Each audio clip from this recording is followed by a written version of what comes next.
tardes, buenas noches a todos y todas. Bienvenidas y bienvenidos a la UAM Azcapotzalco.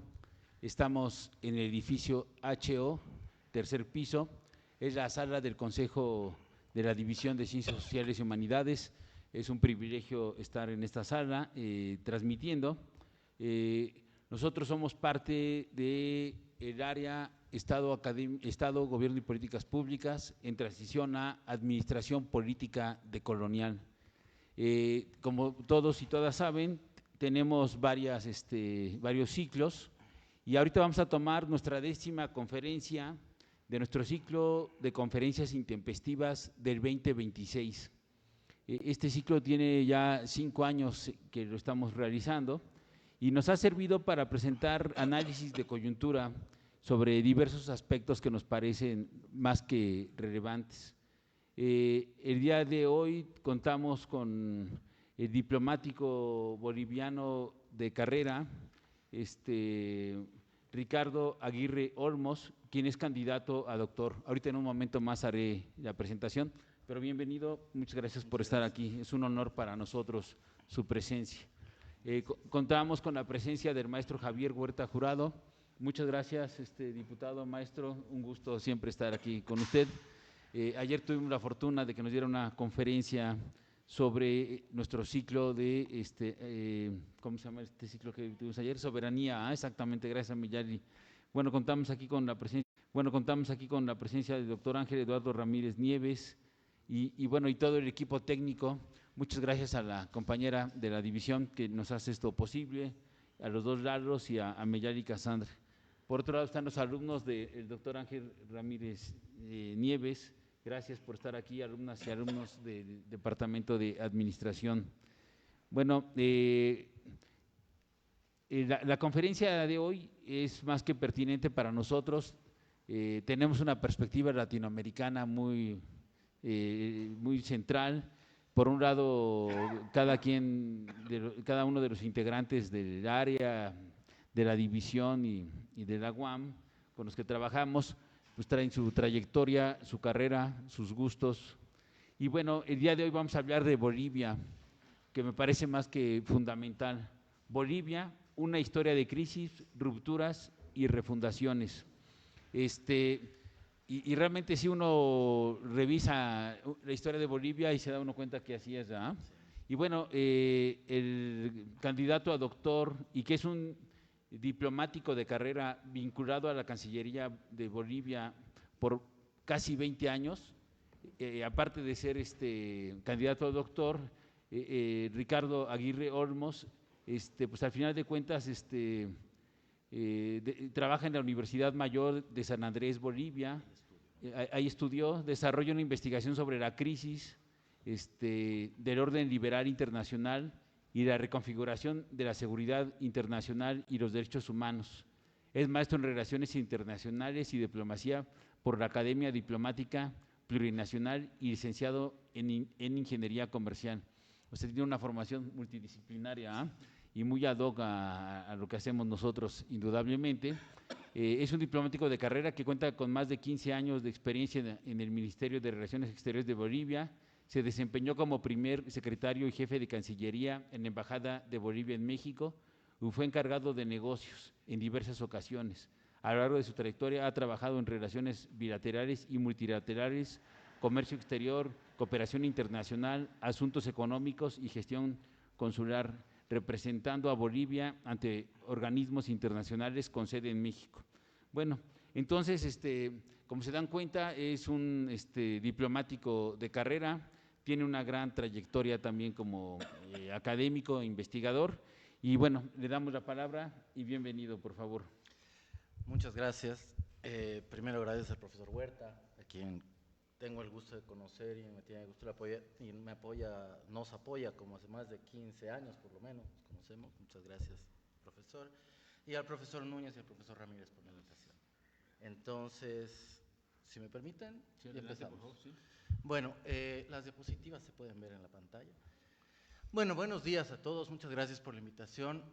Hoy día, como pueden ver, el tema es bastante histórico, pero no quiero que sea tan denso y quedarnos en hablar de la historia de Bolivia sin sentido y muy aburrida. Entonces vamos a hacer una vamos a tomar periodos de 10 años en los que vamos a comparar un poquito. Esta primera parte no es una consideración ética, o sea, no vamos a comparar, no vamos a entrar al detalle, sino nada más para entender un contexto de lo que fue Bolivia, México y un poquito el mundo. Y luego, espero la última media hora tener un debate y que realmente opinen o ya den su posición o compartamos las posiciones sobre el tema. Entonces, la charla está, la conferencia está estructurada así, se toman periodos de 10 años muy rapiditos y al final una reflexión final entre todos. La siguiente diapositiva, por favor. Bueno, para entendernos un poco, ahí tienen un pequeño mapa de América, lo que está en verde es Bolivia, pueden ver que no tenemos salida del mar, nosotros mismos nos llamamos el corazón del sur, de América del Sur. Tenemos 5 fronteras, Perú, Brasil, Paraguay, Argentina, Chile. Los 5 vecinos nos han quitado territorio en algún momento de la historia, no lo digo como queja, sino como acto real. Para compararlo con México, México tiene 2 billones de dólares de PIB. Bolivia apenas llega a los 50, 55 millones de dólares. Estamos hablando de un PIB 12 veces más grande de México que de Bolivia, ¿no? En superficie también tenemos cierta similitud, toda vez que México nace a la vida independiente con más o menos cerca de 5 millones de kilómetros cuadrados y hoy en día tiene la mitad o un poco menos de eso, tiene algo menos de 2 millones de kilómetros cuadrados. Bolivia lo mismo, Bolivia nace con el doble, con casi 2 millones de kilómetros cuadrados y hoy tiene 1.9 millones de kilómetros cuadrados, es decir, México es más o menos el doble en territorio que Bolivia. Pero la diferencia está en que México tiene cerca de 130 millones de habitantes y Bolivia solo tiene 11, o sea, ni siquiera la Ciudad de México, en un territorio que es casi la mitad de todo México, ¿no? De ahí un poquito entender las dimensiones y de dónde partimos. Cuando México nace a la vida independiente, más o menos, la estadística ahí es un poquito difícil de encontrar fuentes y todo, pero se dice que eran 6 millones cuando México nace a la vida independiente y Bolivia tiene 1 millón. Entonces, igual, seguimos dándonos cuenta de las dimensiones. La siguiente diapositiva, por favor. Vamos a volver al compañero que nos está ayudando con las diapositivas, vamos a volver varias veces a esta, porque para más o menos ubicarnos en la geografía de Bolivia. Ahí en ese mapa se puede ver los territorios que hemos perdido desde el inicio desde la independencia de la República, 1825. Al norte, en verde y amarillo, es lo que perdemos con Brasil, y en amarillo lo que perdemos con Perú. Al oeste, es decir, en rojo y azul, está lo que perdemos con Chile. En verde, al este, a la derecha, está lo que perdemos con Brasil, otro territorio que perdemos con Brasil, y al sureste, al sur a la derecha, está el territorio que perdemos con Paraguay y Argentina. Entonces, así entramos al siglo XX. La conferencia empieza, o la estructura empieza solo desde 1900, porque ir desde 1825 no acabamos nunca. Entonces, la siguiente diapositiva, por favor. Bolivia empieza en 1900 con un estado, entre comillas, liberal, dominado por las élites, específicamente minero. Bolivia tiene mucha relación con estructuras mineras y economías mineras monoproductivas. Definitivamente exclusión indígena, como un poquito también en esta región del mundo, y casi poca integración territorial, porque como pueden ver tampoco teníamos muchos habitantes, entonces es difícil sentar soberanía sin la presencia física de población, ¿no? Había poblaciones que prácticamente estaban desiertas y son muchas las que las que vamos perdiendo a través de la historia. Ahí la guerra del Acre y el Tratado de Petrópolis de 1903. Podemos volver a la diapositiva anterior, por favor, al compañero de las diapositivas. La anterior, la 3, esa. La guerra del Acre es en la que perdemos la parte verde superior y la amarilla, bueno, la verde superior, que es donde se produce el caucho y la quinina. Hoy en día el caucho sí tiene valor, pero no es tan importante. Todo lo que ven de goma, todo lo que es la goma, antes no se hacía sintéticamente del petróleo, era goma natural que se saca del árbol del caucho. Y el mayor productor endémico de goma era Bolivia, estoy hablando de 1900. Y esa riqueza natural se encontraba en el territorio verde, ¿no? Que nos quita Brasil. Brasil, por interés económico, ingresa, como decía, no tenemos ni habitantes. Y ahí la zona verde, si se dan cuenta, es Amazonía pura. O sea, no es un territorio de fácil acceso ni de mucha población, solamente los siringueros. Siringueros se llaman a los que trabajan el caucho. Vivían ahí. Brasil prácticamente entra sin oposición y cuando el ejército boliviano llega, pues ya no había mucho que hacer. Entonces perdemos gran parte del territorio boliviano en el norte. En la parte sur, en la parte roja, lo digo ahora porque pasó antes, 1879, perdemos el acceso soberano al mar, que es la disputa que tenemos hasta ahora, porque si pueden ver, hemos perdido territorios más grandes antes. Pero ¿cuál es la particularidad del territorio que perdemos con Chile? Es que nos quita la cualidad marítima, que por supuesto para Bolivia es súper importante, ¿no? Acceso al Pacífico, comercio, un sinfín de temas importantes para Bolivia, ¿no? Ahora sí pasamos a la siguiente. Entonces, mientras Bolivia está en plena guerra, un estado liberal controlado por minería, se firma el Tratado de Petrópolis que cierra la Guerra del Acre, también se firma el Tratado de 1904 que cierra el ciclo de problemas con Chile, que cierra el ciclo de decir, bueno, Chile venció, reconocemos la victoria de Chile y Chile nos da beneficios económicos, construcción de un ferrocarril hasta la frontera, aduanas, un acuerdo, digamos, de aceptación de la pérdida territorial, recién en 1904.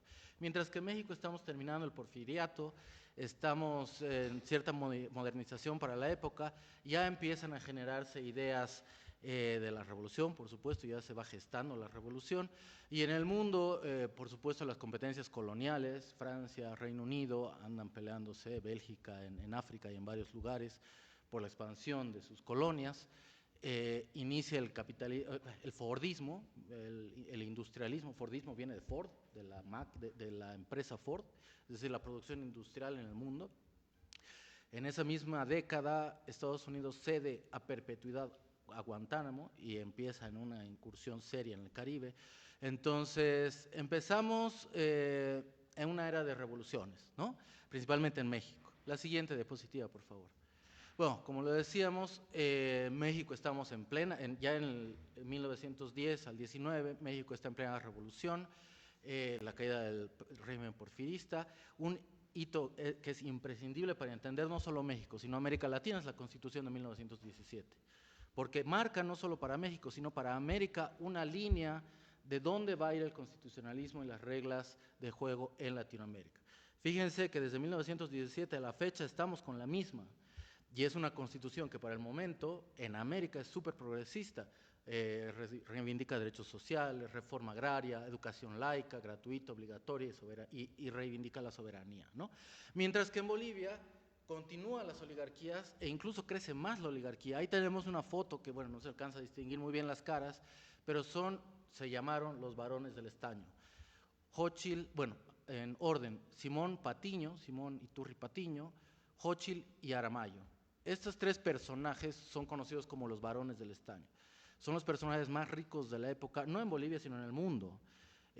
Son dueños de las minas de estaño más importantes, de la reserva de estaño más grandes del mundo en ese momento. Simón y Patiño, el más rico, digo, esta ya es una anécdota que no voy a entrar a mucho detalle, ahí por el Ángel van a ver el Sheraton Santa Isabel, María Isabel. María Isabel. Pues esas eran las oficinas de Aramayo para Latinoamérica. Es la condición que Aramayo da para vender al Sheraton el hotel, o sea, la infraestructura, decirles, ok, se van a hacer un hotel porque lleve el nombre de mi hija. Toda esa esquina del Ángel, de la Independencia, eran las oficinas de Aramayo, solo para Latinoamérica. ¿Por qué era importante el estaño en ese tiempo? Y el Wolfram, ahorita decimos como que no interesa mucho, pues toda la munición de la época se hacía de estaño Wolfram. 19, Primera Guerra Mundial. O sea, de ahí la riqueza de este hombre que hasta el día de hoy la familia goza. Entonces, lamentablemente las diferencias económicas siguen siendo amplísimas en Bolivia, la pobreza sigue siendo altísima, y bueno, en México ya en una revolución igual importante para Latinoamérica, la Constitución que ya dijimos, en Bolivia dijimos ya la Primera Guerra Mundial, en el mundo la Primera Guerra Mundial, estamos hablando de la Revolución Rusa, la Revolución Bolchevique, la gripe española y el Tratado de Versalles, que da fin a la Primera Guerra Mundial y podría llamarse un gran antecedente de la Segunda, ¿no? Pasamos a la siguiente, por favor. Luego del 20 al 29, tenemos bastantes disputas entre las mismas élites, justamente por el poder que acumulan estos tres personajes, los varones del estaño, en Bolivia, estoy hablando de Bolivia. La masacre de Jesús de Machaca, esa es una breve foto que encontré de un libro sobre la masacre, que justamente nace de estas diferencias económicas, que son los mineros, que luchan por reivindicaciones y son reprimidos por el ejército, ¿no? Y hay una masacre de como 119, 120 indígenas, trabajadores, mineros, en Bolivia, por un cacique que mete a la cárcel a un par de indígenas, mueren los indígenas en la cárcel, se levanta la revuelta, que van a ver que es una consecución de, lamentablemente, de masacres que pasamos en Bolivia, normalmente hacia el indígena o hacia el indio, ¿no? Mientras que en Bolivia, en México, se vive el estado de Apor revolucionario, se asienta ya la revolución, se funda el Partido Nacional, el PNR, que es el antecedente del PRI, pero ya se empiezan a crear instituciones que todavía en Bolivia no existe ningún atisbo de institucionalización. En el mundo, después de la Primera Guerra Mundial, inicia la Sociedad de Naciones, que es el precursor de Naciones Unidas, cuyo error fue tratar todo por consenso y no por mayoría, que finalmente termina en un fracaso. Bueno, hay que mirar las cosas sin ese prisma, pero bueno, sí, es la Sociedad de Naciones. Inicia la Corte Permanente de Justicia Internacional y la Gran Depresión de 1919, que afecta no solo a México y a Bolivia, sino al mundo, ¿no? La siguiente, por favor. Luego, del 30 al 39, tenemos el inicio en ambos, en Bolivia y en México. Hay otro encuentro de los nacionalismos, de la crisis liberal. En Bolivia empezamos con la Guerra del Chaco. No sé si vamos a volver a la segunda diapositiva, pero si se acuerdan, en la parte inferior derecha está el territorio que perdemos con Paraguay. Esa guerra inicia más o menos del 32 al 35. En esa guerra, obviamente, quedamos sin un gran territorio que se pensaba que tenía muchos recursos gasíferos, hidrocarburos principalmente. Finalmente no fue casi providencial que cruzando la frontera a Bolivia estaban todos los hidrocarburos, y en la parte que hoy en día es paraguaya casi no hay recursos hidrocarburíferos, pero sí los perdemos, sí perdemos ese territorio. Y la primera constitución del siglo XX para Bolivia, pues ya llevábamos como 5, es 1938, ¿no? En México, perdón, ya inicia el cardenarismo, la expropiación petrolera, 1938. Vean la similitud donde dice YPFB es Yacimientos Petrolíferos Fiscales, que es el equivalente a Pemex. Exactamente lo mismo, dura hasta hoy, desde 1936. En Bolivia se funda 2 años antes, pero con la misma lógica nacionalista en la región, ¿no? Y bueno, nace el nacionalismo revolucionario una década en México, una década antes que en Bolivia. En el mundo tenemos la crisis liberal, el ascenso del fascismo, entra Mussolini, ya entra Hitler, Franco, ya estamos muy encaminados a la Segunda Guerra Mundial. Entonces, y en la parte izquierda, ahí está un episodio bastante importante en nuestro encuentro como Bolivia y México. Ahí ven la foto de 3 personajes, el de la izquierda un cacique del lugar, el del medio es Elizardo Pérez y el de la derecha es, ay Dios, no me acuerdo, ahorita me voy a acordar. Pero son los que fundan la Escuela Indigenal de Huarizata. Ahora, ¿por qué es importante para México y para Bolivia la Escuela Indigenal Huarizata? Es una escuela normal donde se forman profesores, pero exclusivamente indígenas, ¿sí? Ahora, ¿de dónde viene la creación de esta escuela? De cooperación mexicana. Es el primer antecedente de cooperación mexicana en Bolivia. Es una estrategia de Lázaro Cárdenas voy a decirlo casi como caricatura, para hacer un experimento a ver cómo puede funcionar la escuela indigenal en México. Entonces, México pone los recursos, funda la escuela de Huarizata, tiene gran éxito y copia y replica las escuelas indigenales en Bolivia, en este caso la de Huarizata. Avelino Siñani, ya me acordé el nombre, ahorita les vuelvo a decir. Replica el formato, replica la estructura en México, y que son escuelas que hasta el día de hoy siguen vigentes. Por ahí les suena la escuela normalista de Ayotzinapa, de ahí viene, ese es su origen. Entonces, volviendo, es el cacique del lugar, el de la izquierda, el del medio es Elizardo Pérez, que es, si quieren, el occidental en la formación de esta escuela, y Avelino Siñani, que es el personaje, el educador indígena. Hasta el día de hoy, ley de educación en Bolivia se llama Ley de Educación Avelino Cignani y Elizardo Pérez, en honor a estos dos educadores y a la escuela fundada gracias a la cooperación mexicana. Bueno, hasta ahí. La siguiente diapositiva, por favor. Ya estamos en los 40, 49. En Bolivia, otra masacre de Catavi, lo mismo, indígenas, campesinos, mineros. Bolivia tiene una riquísima historia minera. En conflicto con el poder, igual el gobierno entra a reprimirnos. Ya pasamos el caucho, ¿no? El caucho y con Brasil. Pasamos el estaño con los varones del estaño. Ahora estamos en una época fuertemente minera, oro y plata. Siempre recursos naturales, de las reservas más grandes en todos los recursos, que no siempre llegan o más bien casi nunca llegan al beneficio del pueblo, sino a élites hasta el momento. La creación del MNR, acuérdense de este partido, el MNR, muchos dicen que sería el PRI boliviano, yo no lo veo tanto así, tiene grandes diferencias, pero acuérdense del MNR, y de su fundador, del apellido Paz, Víctor Paz Estenssoro. Este es un personaje clave, 4 veces presidente de Bolivia. Una de sus primeras presidencias fue en este periodo, luego se funda el POR y los resabios fascistas, se funda la Falange. El Plan Boham, ¿cuál es el Plan Boham? Como ustedes saben, la geografía de Bolivia es extrema.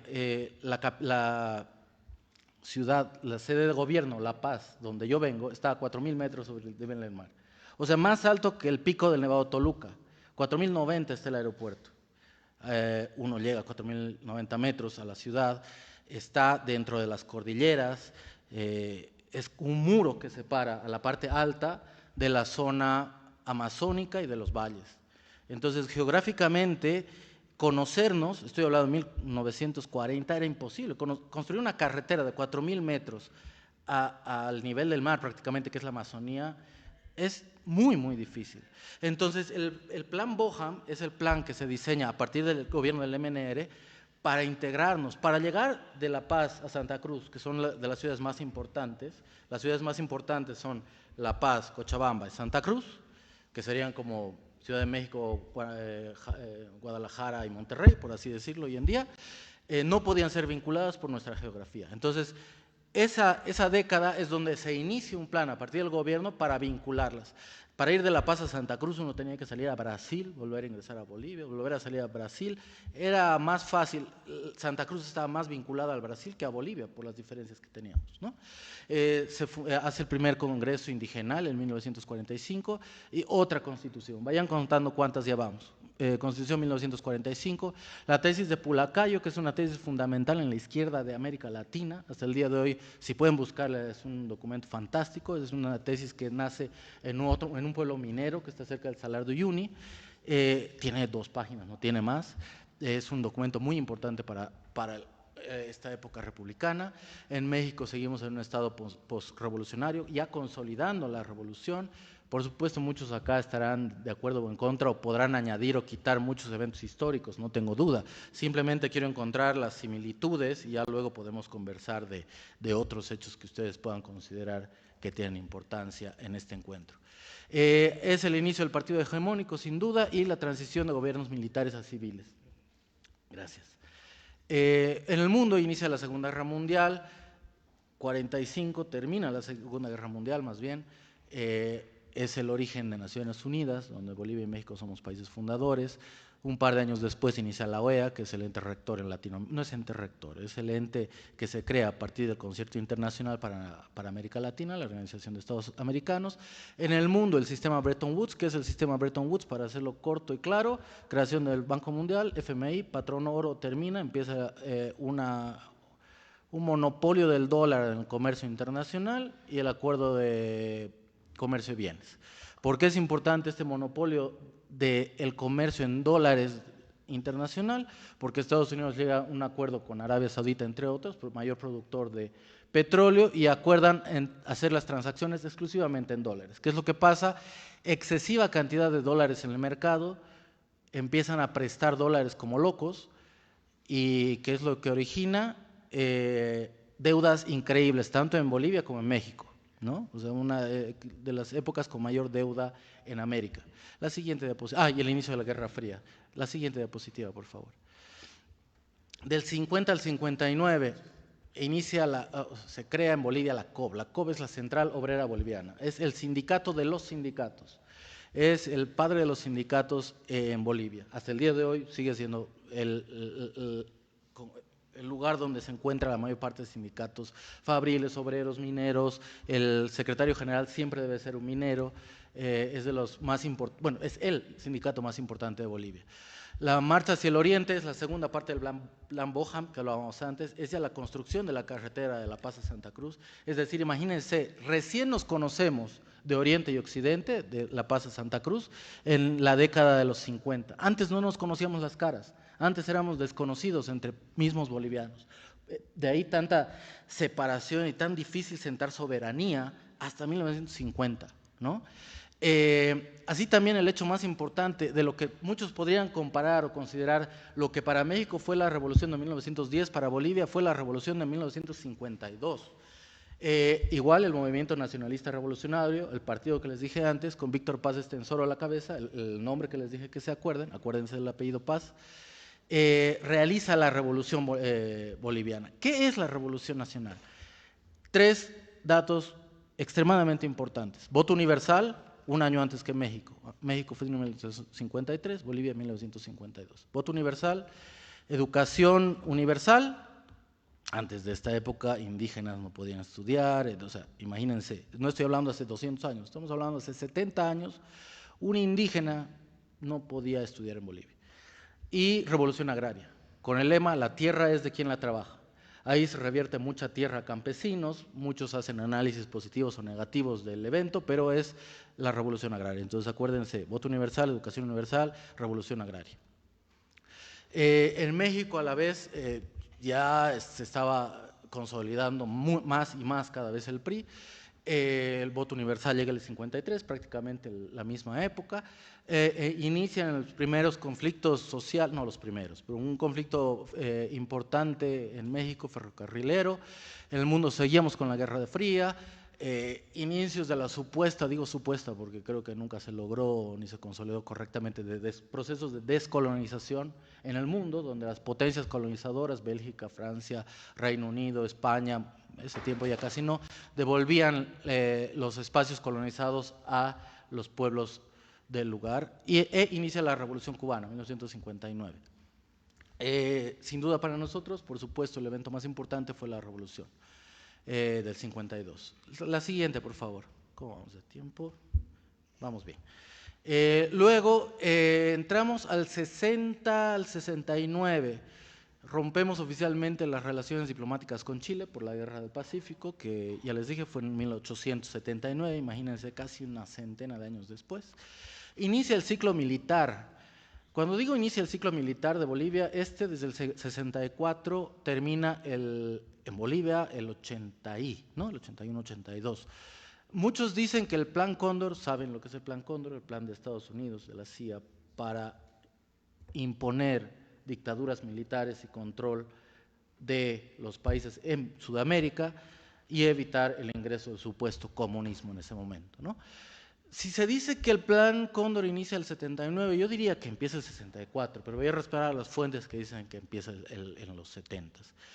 Otra constitución, ya no sé qué número vamos, otra masacre, la masacre de San Juan. En esta masacre, solo acuérdense de un nombre, Domitila Chungara, la meten presa una mujer minera, mujer cuyo esposo era minero, muere y es de las primeras mujeres en conseguir el permiso, porque las mujeres no podían entrar a la mina. Es de las primeras mujeres que consigue el permiso para entrar a trabajar a la mina como cualquiera de los mineros y a mantener a su familia. Entonces es un parámetro importante para Bolivia. En esa masacre, ya les digo, Domitila Chungara entra a la cárcel. En México estamos viendo el llamado milagro económico, que no es nada más que el producto de todos esos petrodólares que prestó Estados Unidos, Arabia a los países americanos para su desarrollo, que luego se tuvo que pagar, por supuesto, nada es gratis. Inicia el Tratado de Tlatelolco como primer organismo internacional fundado en México, que es el organismo de prospección. Bueno, el organismo internacional que se forma hasta nuestros días es OPANAL. OPANAL es Organismo de Prospección de Armas Nucleares para América Latina y el Caribe. Básicamente es un organismo que dice desde la frontera con Estados Unidos hasta Tierra de Fuego no tenemos ni vamos a tener armas nucleares. Es la única región del mundo que no tiene armas nucleares. Zona libre de armas nucleares. Ahora algunas zonas quieren copiar, bueno, copiarnos en el buen sentido, ojalá que todos lo hagan, ¿no? Quieren copiar la idea, es un proyecto que es muy interesante e inicia el 67. Masacre de Tlatelolco, por supuesto, no tuvieron una dictadura formal, pero represión sí tuvieron. Otro antecedente diplomático interesante es el Acuerdo de Chamizal, donde logran recuperar un territorio con Estados Unidos. En el mundo de la crisis de los misiles, los misiles soviéticos en Cuba y el inicio de la guerra de Vietnam, más o menos, ¿no? La siguiente, por favor. Estamos ya en Sudamérica y en Bolivia en época de represión y dictaduras militares durísimas. En Bolivia ni siquiera les voy a dar los nombres porque son muchos dictadores que están en la época, tal vez un par salgan en la discusión. El acuerdo de Charaña, que es cuando el dictador Hugo Banzer Suárez se abraza en Charaña, un pueblo, con Pinochet, para renovar los lazos de amistad que tenían entre, se supone, los pueblos, y que iba a ser el acuerdo que iba a permitir el acceso soberano de nuevo para Bolivia a las costas del Pacífico. Nunca pasó, pero es un antecedente. El abrazo de Charaña es muy importante para la historia de Bolivia, ¿no? Y otra masacre, la masacre de Todos Santos. Ahí hay una imagen de una señora y de un libro, de hecho la autora es brasileña, si me permiten hablar. Ese personaje es Domitila Chungara, quien estuvo en la cárcel en una masacre anterior y logra entrar a trabajar en la mina con hijos de por medio. Entonces ella más 3 mujeres entran en huelga de hambre, eran 4 mujeres en total, entran en huelga de hambre con sus hijos y logran derrocar al gobierno, al dictador Hugo Banzer Suárez, ¿no? Esa es la importancia de Domitila Chungara. Luego Domitila Chungara es invitada a un congreso de mujeres, voy a decir una barbaridad, no me acuerdo el nombre exacto, pero es un congreso internacional de mujeres en México. Ahí la periodista o quien escribe el libro se enamora del discurso, de la idea de Domitila Chungara y lo edita en México. Si ven ahí no se alcanza a ver la editorial, pero el libro es editado en México. Sigue vigente, pueden encontrarlo en muchos lugares, se los recomiendo, está gratis en internet. Es un libro corto, interesantísimo, y es el testimonio de Domitila Chungara como luchadora social en Bolivia. Interesantísimo. En México, pues ya saben, tenemos el halconazo. La creación de la Flaxo, ¿por qué es interesante? ¿Por qué lo pongo? ¿Por qué pongo la creación de la Flaxo? Porque claro, en Latinoamérica, en Sudamérica estamos en época de dictaduras y México fue el país de Latinoamérica, si no el más, de los más, yo diría el más receptivo para víctimas de las dictaduras, ¿no? Principalmente pensadores de izquierda. Entonces, claro, tontos no son, o sea, reciben las mentes más brillantes que están siendo perseguidas en el sur. Entonces, entre esas mentes brillantes que llegan, hablábamos con el profesor Huerta, llegan a la UNAM, llegan a la UAM, llegan a varios espacios. Entre ellos, la Flaxo. Se funda la Flaxo en 1975 y el fundador es un boliviano, René Zabaleta Mercado. Si tienen oportunidad de leerlo, para mí es bastante denso y complejo, pero René Zabaleta Mercado para mí es el pensador más importante, hablando de política, del siglo XX en Bolivia. Y funda la Flaxo acá. Hasta el día de hoy, si van a la Flaxo, ahí por el sur tienen la biblioteca lleva su nombre. Y bueno, la reforma política, entre comillas, de 1977, donde el Congreso se abre para cierta oposición, ¿no? En Bolivia, repito, dictaduras latinoamericanas, inicia formalmente el Plan Cóndor, crisis petrolera, fin del patrón oro, Margaret Thatcher y Ronald Reagan como abanderados del neoliberalismo del momento.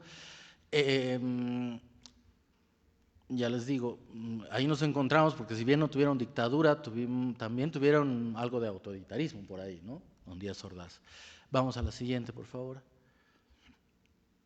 Ya estamos por terminar, casi. Entramos a los 80, a los 90.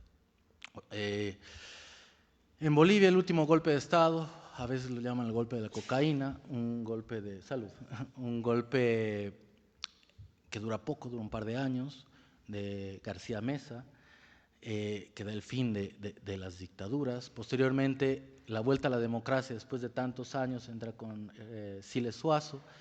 Siles es un gobierno muy corto porque Bolivia en ese momento tiene la hiperinflación más alta del mundo. En ese momento tiene más de 20.000% de inflación. Entonces, imagínense, después de gobiernos militares, de no haber vivido en democracia tanto tiempo, volver a la democracia con una deuda altísima, de los famosos petrodólares, que igual le afectó a México, se encuentran en un país en ruinas, con narcotráfico, y no puede. O sea, el gobierno del momento no da. A los 2, 3 años se llaman nuevamente elecciones y entra el personaje que está abajo. ¿Se acuerdan del personaje que dijimos que hizo la revolución? Aparte progresista, el 52, Víctor Paz Estenssoro, pues vuelve el 85. Entra el gobierno el 6 de agosto de 1985 y el 27 de agosto ya lanza el famoso decreto 21060. En un discurso sentidísimo que todos los bolivianos nos acordamos, bueno, nos acordamos no, yo ahí estaba naciendo, y el discurso empieza diciendo Bolivia se nos muere, ¿no? Es famosísimo, es el señor que está de cabeza blanca, bueno, está de blanco y negro, pero de cabeza blanca ahí. Bolivia se nos muere y empieza con el 21060. ¿Qué tiene ese decreto que hasta el día de hoy nos persigue? Ese decreto fue creado por los famosos Chicago Boys, que fueron los que hicieron toda la política económica de Pinochet. O sea, todo la gente, el equipo económico de Pinochet se formó en la escuela de Chicago. Y los discípulos de Friedman, incluyendo Jeffrey Sachs, son los llamados Chicago Boys. Vienen a Bolivia y hacen el 21060 de la mano de otros personajes que luego vamos a ver, de Gonzalo Sánchez Lozada y qué sé yo, y otros personajes. Entonces, de ser el 52 el personaje de la reivindicación e inclusión indígena, del voto universal, de la educación universal, de la reforma agraria, pasa a ser el presidente que hace la reforma más neoliberal de la historia, tipo de cambio flexible, privatización, es él, se conoce hasta el día de hoy, que es el decreto o la política neoliberal más grande de la historia, en Bolivia, por supuesto, y da inicio a los 90 neoliberales que también tenemos cierta similitud aquí en México, ¿no? Muchos dicen que sin ese decreto seguramente no hubiéramos podido salir del hoyo, puede ser, yo creo que no es 100%, o sea, no quiero hacer una consideración ética en el momento. Los problemas en Bolivia con el tipo de cambio, con la hiperinflación eran tan altos que posiblemente se puede considerar que esas medidas para el momento podían ser útiles. No se reformaron después, se quedaron ahí como estructuras monolíticas que son la verdad absoluta y creo que ese fue el problema más adelante. En México igual tenemos la crisis de la deuda, gracias a los petrodólares, el terremoto del 85, que sin duda marca época, la famosa caída del sistema del 88 y la creación del PRD, ¿no? Como antecedente, ya sabemos, hasta la fecha de la izquierda en México. En el mundo tenemos la caída del muro de Berlín, si me quitas lo que estás haciendo, perfecto. Seguimos con Reagan y Thatcher, el inicio del neoliberalismo, bueno, ya la consolidación del neoliberalismo como tal. Bolivia sigue siendo un país minero y en este tiempo, inicios de los 70, o sea, en los 70s y 80s, con gran parte de la producción de cocaína, no del mundo, siempre Colombia fue el mayor productor de cocaína, y no digo en mal sentido, es un hecho hasta el día de hoy, pero Bolivia tiene una participación importante. La siguiente, por favor. Ya en los 90, ¿quién reconoce el personaje que está abajo a la izquierda? Porque no se lee, más bien, así lo pueden reconocer. Es Álvaro García Linera, el ex vicepresidente de Bolivia. Él entra a la cárcel a inicios de los 90. Él era parte de un movimiento que se llama Ejército Guerrillero Tupac Katari. El ejército guerrillero Tupac Katari fue una guerrilla armada que luchaba contra el gobierno. No solo era él, varios personajes, entre ellos de los más interesantes también el Malcu, llamado el Malcu, él se llamaba Felipe Quispe, que creo que marcan la frase histórica que describe el siglo XX. Van Álvaro García Linera y el Malcu, todo el EGTK, van y hacen explotar unas plantas de electricidad en Bolivia. Los agarran, los toman presos, por supuesto. Y a este otro personaje que les digo, a Felipe Quispe, una periodista que era, no se sabe si es de derecha o izquierda, una cosa muy rara, pero muy respetada en Bolivia, muy respetada. le hace la pregunta casi, le pregunta, ¿y por qué hizo eso? ¿Qué le orilló? ¿Por qué hizo eso? Y Felipe Quispe la mira y le dice, porque no quiero que mi hija sea tu empleada. Entonces, esa frase ha marcado el siglo XX para mí, es la frase más importante de la historia de esa época. Álvaro García Linera entra unos 4 años a la cárcel por ese hecho, luego empieza un activismo como opinador, como una voz autorizada en medios de comunicación, hasta llegar a la vicepresidencia con Evo Morales más adelante, ¿no? Pero, digamos, ese es uno de sus orígenes interesantes. Ahí no se ve bien en la foto, pero es cuando lo están llevando a la cárcel. Esto es después de regresar de México, porque él estuvo en México muchos años, estudió acá. Luego también se da la marcha, se llamó la Marcha por la Vida, que es una marcha de territorios indígenas de tierras bajas, a la capital para buscar reivindicaciones sociales, ¿no? También se crean unas leyes que para muchos son, bueno, algunas interesantes, otras malas. La ley de participación popular. Bolivia es un país centralista, no como México, que es federal, que los estados federales tienen bastante autonomía. En Bolivia no, somos hasta el día de hoy muy centralistas. O sea, si un alcalde en un municipio perdido quiere reparar la banqueta, pues antes de esa ley tenían que pedirle al gobierno central a ver si les autorizaban el dinero para arreglar la banqueta en ese pueblo, ¿no? A partir de la participación popular se distribuyen los recursos, cosa positiva. También se hace la ley de capitalización, que es otro nombre para decir privatización, es cuando se privatiza la telefónica. Bueno, aquí también conocemos un poco de esa época que también pasa, ¿no? Se privatiza los hidrocarburos, se privatiza varias. Y se construye el gasoducto de Bolivia a Brasil, que luego nos va a dar bastantes ingresos a lo largo del tiempo. Ah, perdón, antes de olvidarme, es imprescindible mencionar el origen del LGTK, que es el indianismo. Muchas veces cuando uno habla de que inicia en los 70, ¿no? Voy a hacerlo muy cortito porque ya estamos justos de tiempo, pero el indianismo, muchos dicen, no, indigenismo, indianismo. En Bolivia el movimiento indianista nace con pensadores, por supuesto, indios, donde reivindican la palabra indio. Ellos no son indígenas, ellos son indios. Ellos asumen que el indígena le llaman, y es un término creado por un jesuita maravilloso, Javier Albó, es el indio permitido. ¿Qué es el indio permitido? Es el indio que es funcional al blanco, al occidental, al rico, es funcional al sistema. Mientras que el indio no, el indio es rebelde y si se entienden esos términos, o sea, tal vez, no sé si me han escuchado o dije muchas veces más indio que indígena, porque es a partir de esa reivindicación de lo indio, del indianismo, no del indigenismo, que se ve más como un tono de antropólogos que vienen a estudiar una fauna extraña, ¿no? También es y ahí o sea, todo este paso de Álvaro García Linera y el LGTK nace del indianismo. Autores fantásticos, el Máscara de Piedra, Fausto Reinaga, muy interesantes. Hay una tesis que es muy famosa que se llama El Catarismo, que también es muy buena, se la pueden encontrar en PDF. En México, paralelamente, estamos en la misma época neoliberal, la firma del Telecán, Tratado de Libre Comercio de América del Norte. Un poquito haciendo el paralelismo con el LGTK, tenemos el levantamiento zapatista, el 94, el famoso error de diciembre, que da paso a una de las crisis más grandes de México y finalmente termina en el efecto tequila, y la apertura democrática, entre comillas, donde el PRI pierde el Congreso, y también entra, no, Cárdenas es después, ¿no? Sí, Cárdenas es ahí. Cárdenas, sí. 88. No, cuando gana la Ciudad de México. 1997. Cárdenas, sí, Cárdenas gana la Ciudad de México, que creo que es una referencia bastante importante. En el mundo post-Guerra Fría, empiezan fin de la Unión Soviética. El Tratado de Maastricht, importante porque da origen a lo que hoy conocemos como Unión Europea, que ya tenía muchos años gestándose, no es que de la noche a la mañana se abre. los tratados de Oslo, que son no de los primeros, pero quiero ponerlo aquí para que se entienda que el problema de Palestina e Israel no es de ayer.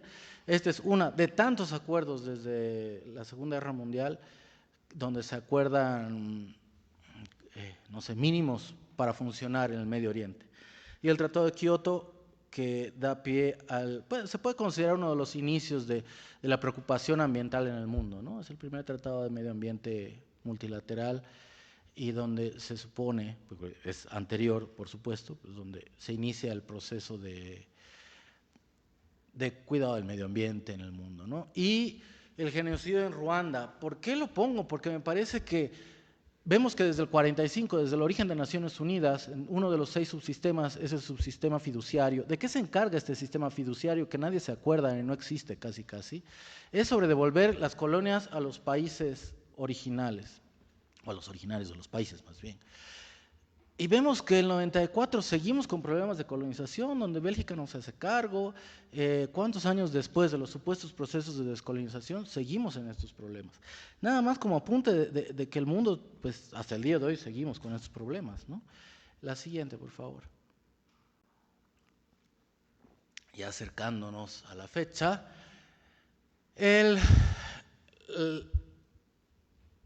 no solo es la victoria de Evo Morales, sino también el desafuero de Evo Morales. A Evo Morales lo desafueran en el 2002 y ya gana la presidencia en el 2006. Pero ¿qué pasó antes? ¿O cuáles fueron los...? Porque lo mismo, cuando hablamos de Evo Morales es imprescindible hablar del indigenismo, del indianismo, de estos movimientos subversivos desde los 70s, del EGTK.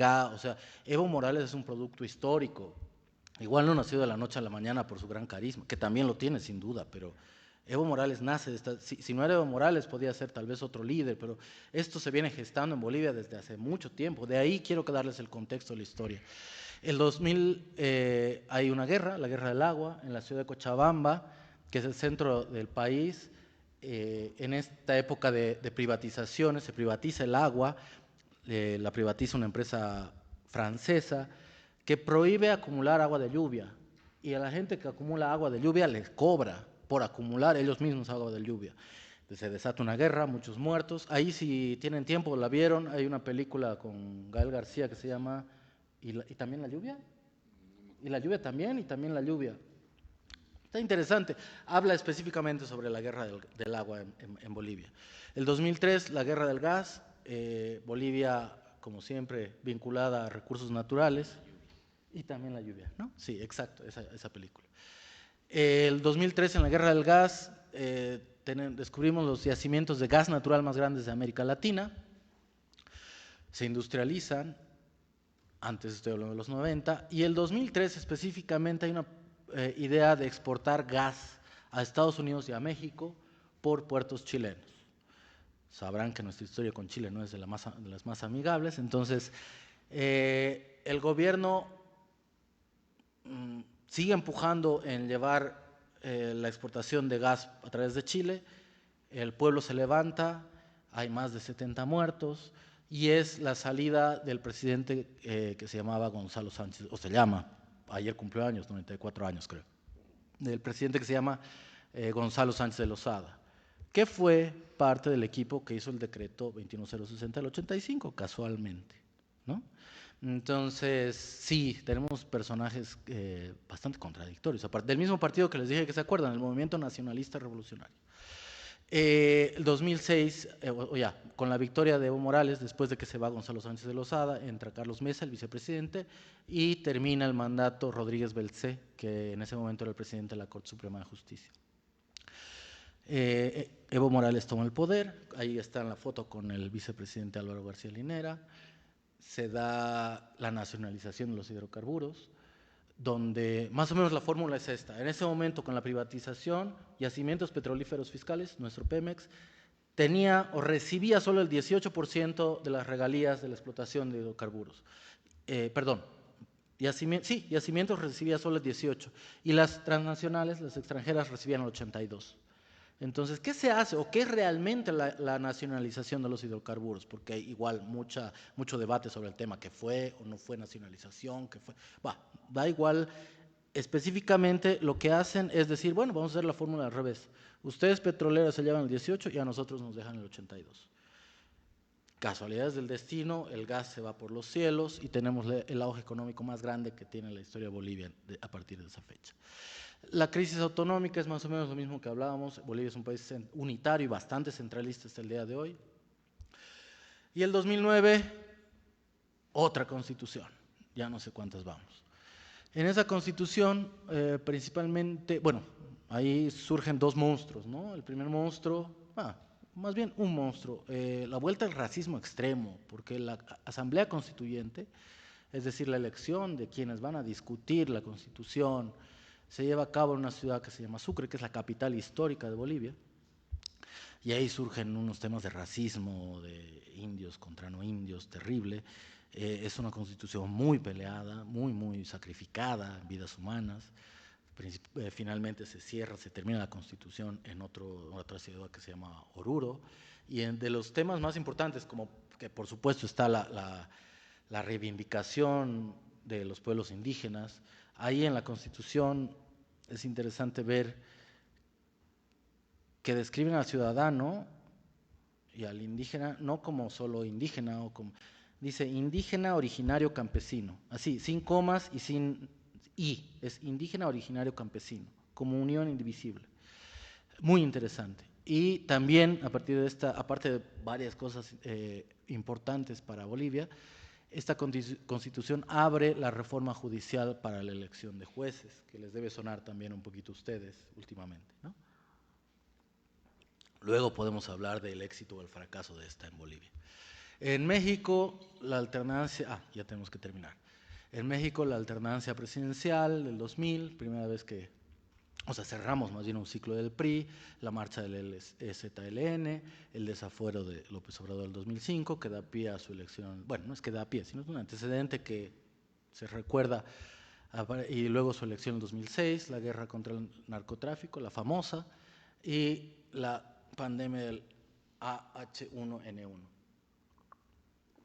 El mundo, por supuesto, el 11 de septiembre cambia la manera de ver la seguridad del mundo, ya todo se vuelve seguridad, la migración se vuelve seguridad, todo se vuelve seguridad. Y cuando todo se vuelve seguridad, pues tenemos los problemas que tenemos hasta hoy en día.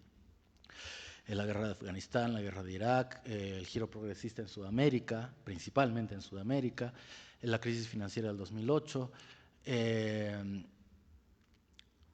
más o menos ya estamos llegando, ¿no? La siguiente, por favor. Luego, ya del 2010 al 20, se da el auge de la economía en Bolivia, ya les digo, por esta nacionalización de los hidrocarburos, que igual es discutible, es decir, no digo que sea lo mejor o lo peor, hay muchos elementos que se pueden decir que fueron positivos y negativos. ¿Qué es el TIBNIS? TIBNIS es Territorio Indígena Parque Nacional Isiboro-Sécure. Isiboro-Sécure es el nombre en guaraní. En resumen, hablamos que los 50, Bolivia se conoce porque se hace la carretera del este al oeste, o del oeste a este, da igual, que es vincular, digamos, viendo un mapa de manera horizontal. Pero de norte a sur, Bolivia no está integrada. O sea, igual, pasamos de la Amazonía a los valles, de la frontera con Brasil al norte, de la frontera a la frontera con Tarija, sin conocernos. No hay una carretera que nos una, porque empezamos de la Amazonía y terminamos en el valle.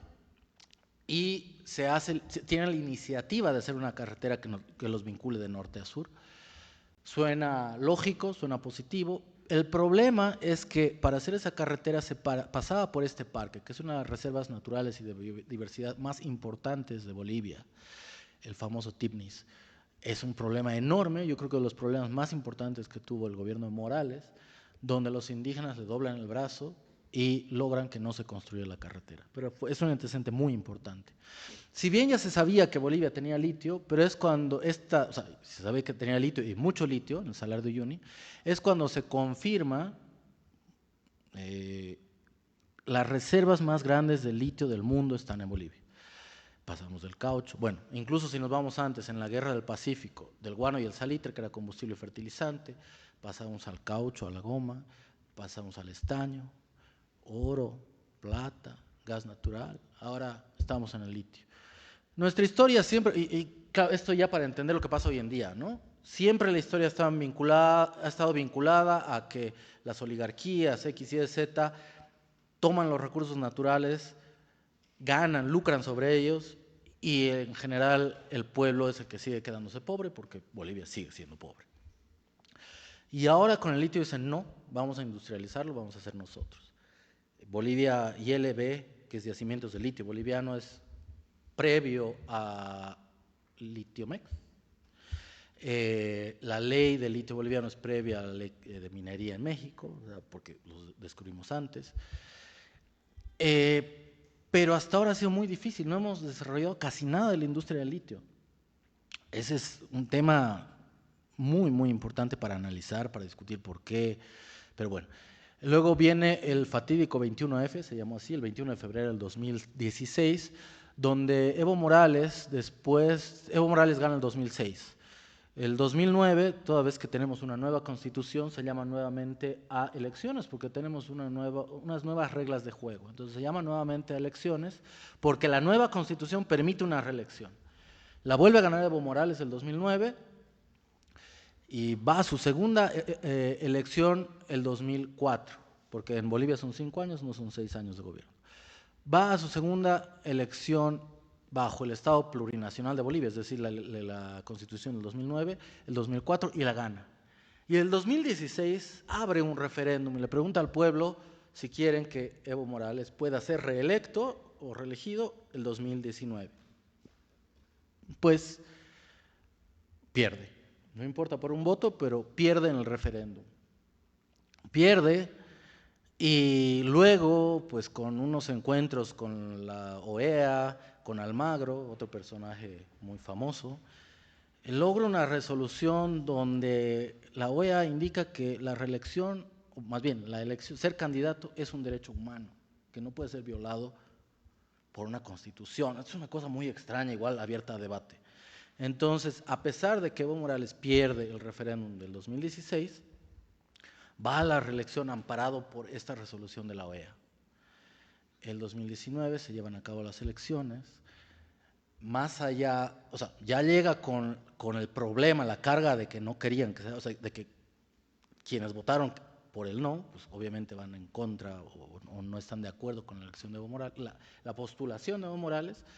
Entonces, Evo Morales sale con un resultado de 47% frente a 36% del segundo, es decir, ganaría en primera vuelta. Ahí empiezan las protestas sociales gravísimas y bueno, obviamente podemos hablar del tema, pero ahorita lo estoy haciendo rápido porque ya hay que terminar. Termina en la renuncia, golpe de Estado, también se puede discutir, es una pregunta abierta, interesantísima, porque muchos dicen que fue golpe, muchos dicen que fue fraude, muchos dicen que fue quién sabe qué, discutible, y se puede hablar mucho sobre el tema. Termina con su renuncia el 10 de noviembre del 2019, ahí entra otro personaje oscuro de la historia de Bolivia, que es Yanine Áñez, con un ingreso bastante extraño, igual lo vamos a discutir y podemos hablar de las razones específicas de por qué es o no es legal o legítimo. Se queda un año, luego entra, hasta ahí, porque hasta ahí sería el 19, ¿no? En México tenemos por un tiempo el retorno del PRI, Ayotzinapa, que ya hablamos un poco de la escuela hace un momento. La guerra del narco continúa la guerra contra el narco sigue teniendo repercusiones.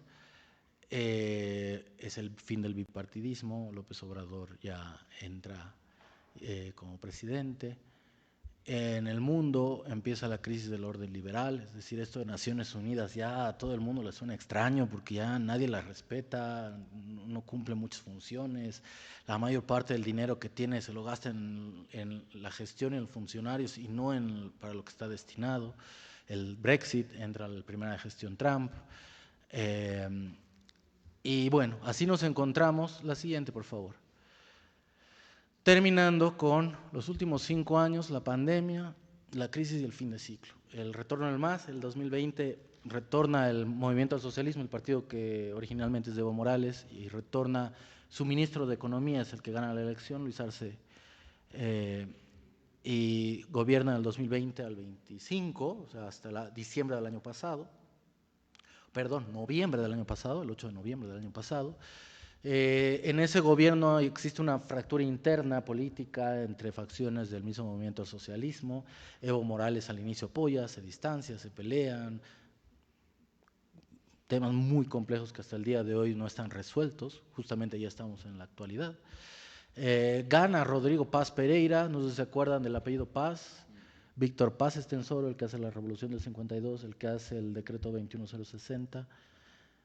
Luego el 90 entra Jaime Paz Zamora, el sobrinito de Víctor Paz Estenssoro, y ahora gana Rodrigo Paz, el hijo de Jaime Paz, o sea, todo queda en familia. Pero sí, gana las elecciones legítimamente, legalmente, sin lugar a dudas. Hasta ahora lleva 6 meses de gobierno. Ahorita vamos a regresar al tema. En México tenemos continuidad con Morena, se da la reforma judicial unos años después que en Bolivia. Igual se puede conversar de lo positivo, negativo, cuál fue la experiencia de Bolivia, cuál no. Consolidación de los 3 megaproyectos, 3 Bocas, el Tren Maya y el AIFA.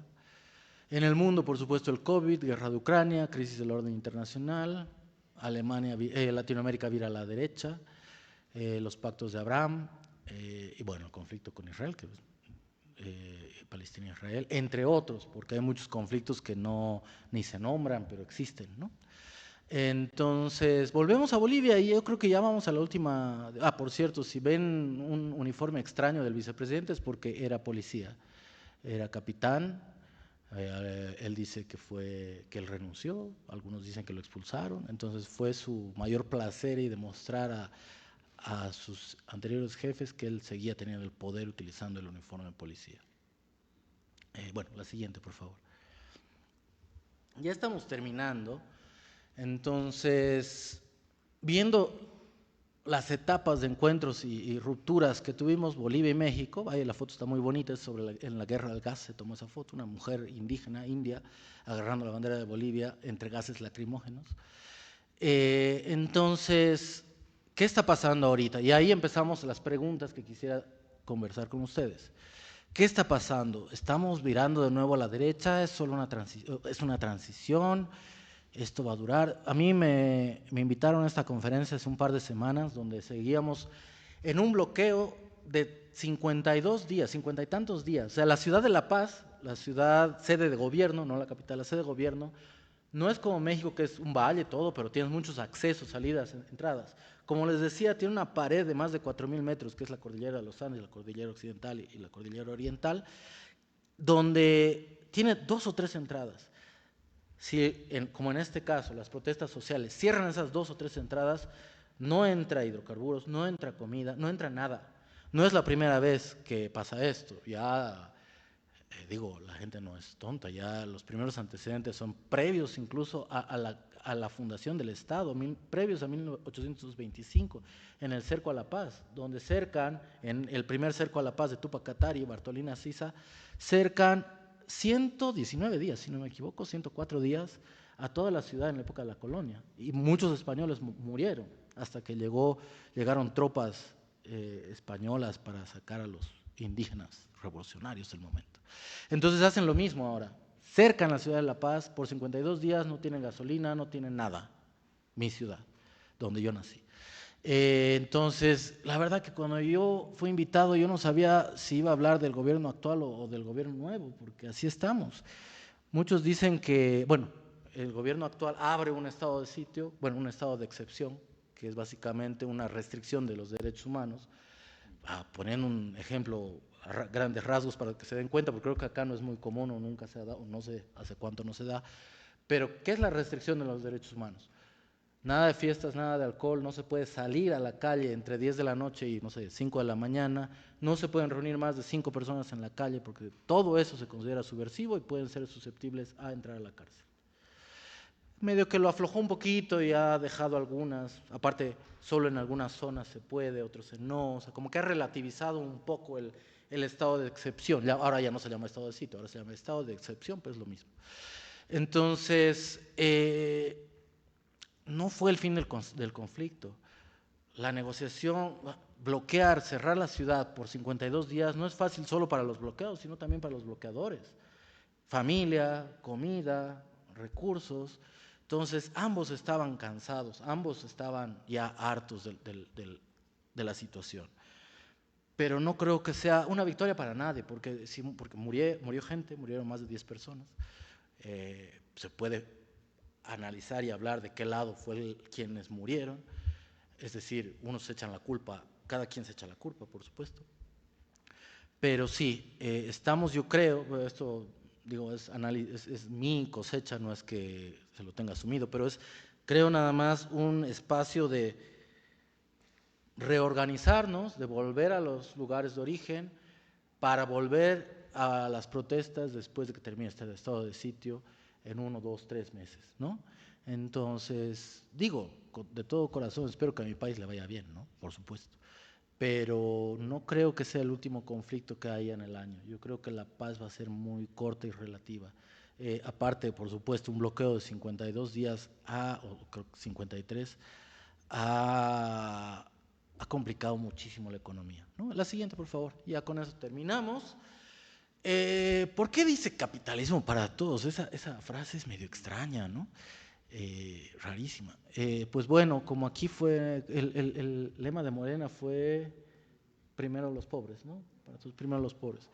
Pues la campaña que hizo Rodrigo fue a partir de esta frase que para mí sigue siendo un enigma: capitalismo para todos. Esa es la bandera con la que entró Rodrigo Paz. Si me dicen qué significa, también les voy a agradecer mucho, porque es una cosa, y es la frase que va repitiendo día con día y yo sigo sin entenderla.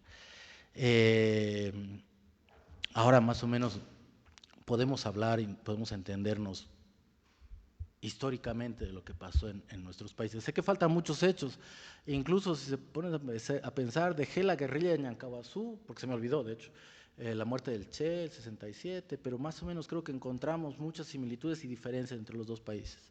La siguiente, por favor. Entonces, con eso terminamos. Esa es la ciudad de La Paz, es nuestro zócalo. De hecho, no es mi foto, pero de ahí es donde trabajé muchos años, en Cancillería. Ahí ven la catedral. El edificio de atrás, el alto, es el Palacio de Gobierno que se construyó en la época de Morales. El que está adelante es el Palacio de Gobierno antiguo. El Congreso es ese cubo de ahí atrás, el Poder Legislativo que tiene el escudo de Bolivia, y al frente está el antiguo. Es muy simbólica este encuentro de lo republicano y lo plurinacional, que así se ha intentado. Esa ha sido la intención de construir la plaza así, ¿no? Bueno, muchas gracias. Ahora sí todavía tenemos un ratito. Sé que aparte quieren ir a ver el partido, así que abierto a preguntas, comentarios. Con todo gusto. Un aplauso, ¿eh?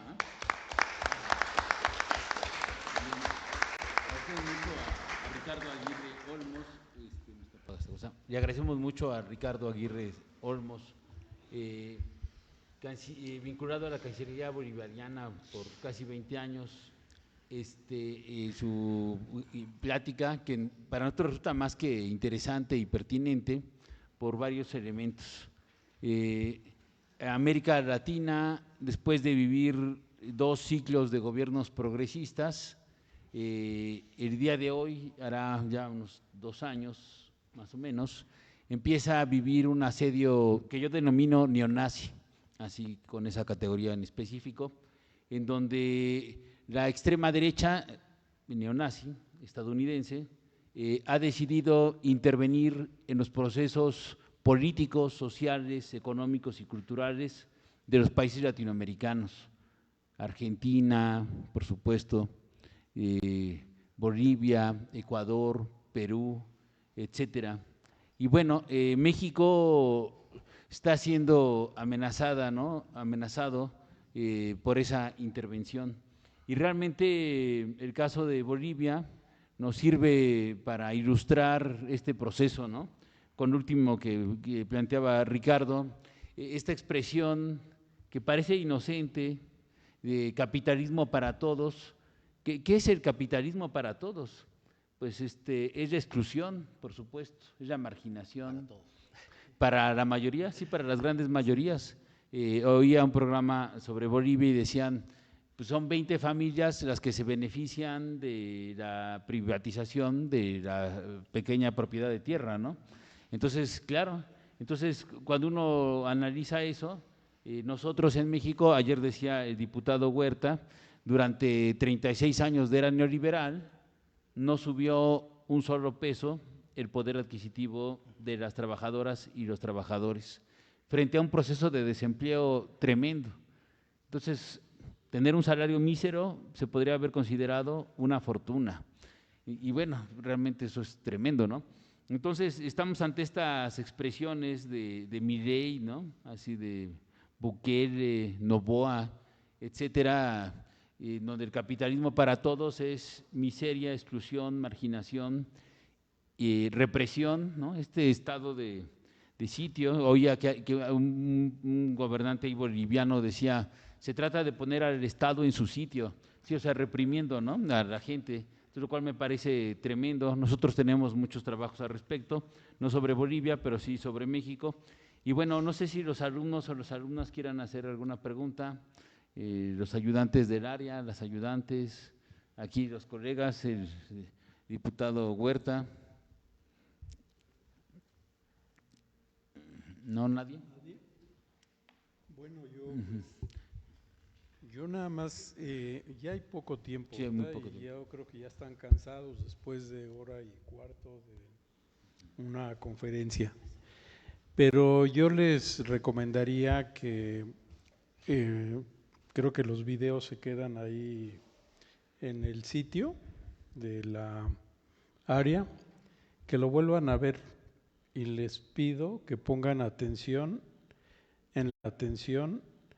en la estructura de la exposición, que obviamente refleja pues una visión de una persona que se dedica a los análisis de las relaciones internacionales, ¿no? Porque creo que todos vieron, pues puso una columna de su país o comparativamente con el nuestro, ¿verdad? Y qué pasaba en el mundo. O sea, ¿por qué? Porque uno que se dedica un poco al estudio tiene que ver que lo que pasa en nuestros países tiene un contexto, y el contexto nos los dan los acontecimientos históricos comparativamente con otros países, pero también, digamos, comparativamente con las tendencias políticas, ideológicas, financieras, jurídicas, que suceden en otras partes del mundo, ¿no? Y creo que todos hemos escuchado aquí que, bueno, pues a partir de la guerra de Ucrania subieron los precios de los fertilizantes. Bueno, ¿por qué? Bueno, porque las economías están interrelacionadas y son interdependientes, no son plenamente independientes, ¿no? Y creo que también, pues yo nomás me referiría a una etapa, la década de los años 70, 80, donde ahí marca claramente nuestro invitado, ¿verdad? El Plan Cóndor, dice, en nuestros países, o sea, en el sur de América, pues fue la imposición de dictaduras militares, ¿verdad? En México fue la persecución por ideas políticas, y también se aplicó el Plan Cóndor. ¿Por qué? Porque se desapareció a militantes políticos de izquierda que empezaban a denunciar el autoritarismo de un Estado que en América Latina lo veían como democrático, pero que pues un novelista, historiador, literato como Vargas Llosa dijo, no, es que esa es la dictadura perfecta, ¿no? ¿Por qué? Porque tiene aparentemente todos los rasgos de ser un país democrático, pero está todo ordenado para que el partido hegemónico nunca pierda el control y el poder político. Y ese partido hegemónico fue el que impuso pues el modelo económico neoliberal en la década de los años 80. Entonces, 70, 80, persecución por ideas políticas, y 80 a 90, imposición del modelo económico neoliberal. Y entonces eso lo tenemos que ver porque combatir las ideas políticas también es una acción de derecha, es una tendencia conservadora. que impide que los pueblos tomen decisiones del rumbo que deben seguir, e imponer un modelo económico a partir de el Estado también es una actitud de derecha que creo que tiene que reconocerse para poder implementar una política que sea, pues, digamos, producto del debate de ideas, de las propuestas, de lo que mejor corresponde a la nación. Y finalmente diría, ¿no? Pues yo creo que la línea del tiempo que nos puso en las dos esquemas, pues ven que nada es definitivo, ¿eh? O sea, hay avances democráticos y luego hay retrocesos democráticos, y creo que si revisan los tiempos que marca en su línea, los marca para Bolivia, los marca también para México y los marca para el mundo. Como hay tendencias que son contradictorias, ¿no? Y yo creo que todo profesionista tiene que saber eso. No importa si son administradores, son sociólogos, abogados, ¿no? Entonces yo pues invito a que la revean y felicito al maestro Ricardo por su brillante exposición. Espero que no sea la única vez y que a lo mejor otro día con una agenda más precisa, digo, porque dejó anotado un tema. Lleva 6 meses en el gobierno el nuevo presidente y en 6 meses tiene colapsado a Bolivia. Y creo que no debe haber ningún latinoamericano que pierda de vista lo que está pasando ahí, porque son ensayos que se hacen para el resto de los países de América Latina. Gracias, Ricardo, y gracias, doctor. Muchas gracias, Carlos maestro Juan. Huerta. Bien, le damos la palabra brevemente al doctor, por favor. Muchas gracias por venir a visitar aquí a la UAM Azcapotzalco, casa abierta al conocimiento, a la cultura. Y bueno, este recorrido histórico pues nos plantea cómo América Latina tiene problemas similares, ¿no? Históricamente tal vez un país con unos años más atrás, pero en tiempo está enfrentando los problemas oligarcas, ¿sí? Enfrentando estas problemáticas de territorio, de invasión neoliberal, que hoy en día, como ya lo han mencionado tanto el maestro como el doctor y usted mismo, nos plantea un problema o múltiples problemas. Entre ellos yo creo uno que debe preocuparnos mucho como países latinoamericanos, en similitud, pues sería el problema del litio, ¿no? Que sin lugar a dudas se menciona a nivel mundial en este comparativo que se hace, cómo el litio está en el interés de grandes empresas, ¿no? El neoliberalismo está en constante interés y buscando estrategias de invasión, pero confusiones también que genera al interior de los pueblos latinoamericanos, ¿no? Ya se dio el caso de la lluvia, entonces, bueno, el caso del agua y esta idea de tener que defender los recursos naturales, ¿no? Entonces, también pues la soberanía, como ya se mencionó, pues es un tema de interés para los países latinoamericanos.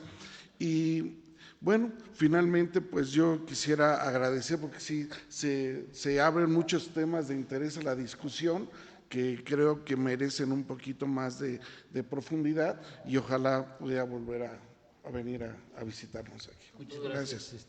Doctor Ángel Eduardo. Muy bien. Bueno, creo que lo que dijo el maestro Huerta es más que cierto. Quedan abiertos muchos temas. Hay unos aspectos coyunturales realmente urgentes de tratar.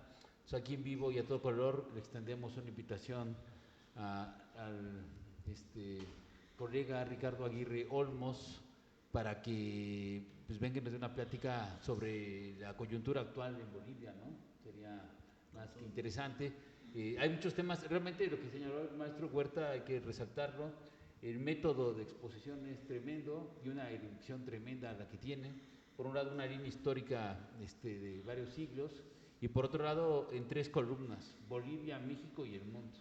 Entonces, indudablemente mi conocimiento de Bolivia es ínfimo y veo el conocimiento que tiene él de México y mis respetos, realmente, lo felicito, así en términos reales. Bueno, ¿quiere agregar algo muy breve, por favor?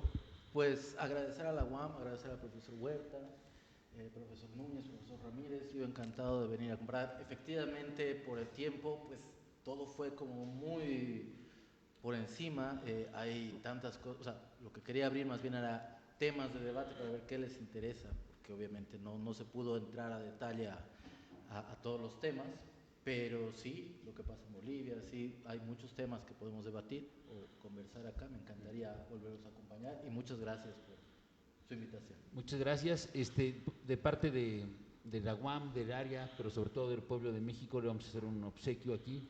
Vamos a regalar un libro de la doctora Susana García Jiménez, que es integrante del área.